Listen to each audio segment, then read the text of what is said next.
दोंडाईच्या येथे लोकनेते खासदार शरदचंद्रजी पवार सेवा समितीच्या राष्ट्रवादी पदाधिकाऱ्यांच्या वतीने माजी मंत्री हेमंतराव देशमुख यांच्या निवासस्थानी रक्तदान शिबिराचे आयोजन करण्यात आले।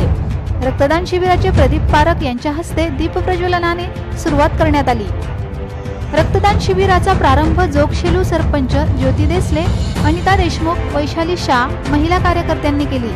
माजी नगराध्यक्ष डॉक्टर रवींद्र देशमुख, नाना मराठे, गुलाबसिंग सोनवणे, प्रदीप वाणी, रामभाऊ मणिक, दिनेश चौळके, माजी सभापती दिलीप पाटील, नजीम शेख, भूपेंद्र धनगर, असलम फकीर, कैलास वाडिले, घनश्याम राजपूत, छोटू सांगळे, सुनंदा पाटील, अनिता देशमुख, माजी नगरसेवक नंदू सोनवणे, माजी तालुका अध्यक्ष ललित वारुळे, कल्याण वारुळे आदी उपस्थित होते। प्रत्येक रक्तदात्यास प्रमाणपत्र व भेटवस्तू म्हणून घड्याळ देण्यात आली।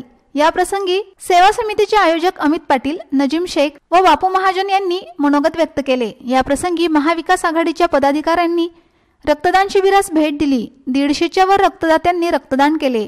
रक्तदान शिबिरासाठी अभय पाटील, प्रतीक देशमुख, अभित शेख, प्रफुल्ल पाटील, युवराज सोनवणे, मनोज महाजन, सावंत गुमाने, सचिन सोनवणे, निलेश वाघ, सचिन मगरे, अल्पेश गवळे, रोहित गारुंगे, जितू मराठे, हसनई बहोरी, मोशिम शेख, विशाल पाटील, आकाश महाजन, ॲडव्होकेट प्रमोद मराठे, प्रवीण बैसाने, शेरू पठाण, अमीन शेख, साहिल कुरेशी, लोकेश महाजन यांनी परिश्रम घेतले। रक्तदान शिबिरासाठी शहादा ब्लड बँक व सामाजिक कार्यकर्ते विजय पाटील यांनी सहकार्य केले। इंडिया स्टिंग साठी समाधान ठाकरे, दोंडाईचा।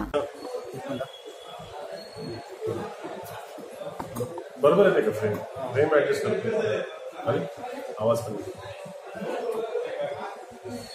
लोकनेते आदरणीय शरदचंद्रजी पवार साहेबांच्या 80व्या वाढदिवसानिमित्त सेवा समितीतर्फे व राष्ट्रवादी काँग्रेस पार्टीचे कार्यकर्त्यांतर्फे भव्य रक्तदान शिबिराचं आयोजन दोंडाईच्या येथे करण्यात आलं। आता सध्या रक्तदान सुरू असून मोठ्या प्रमाणावर रक्तदान इथं होणार आहे। राज्यात आणि सर्व ज्येष्ठांच्या सूचनेनुसार राज्यात रक्ताचा तुटवडा भासत असल्यामुळे आपण रक्तदानाचं आयोजन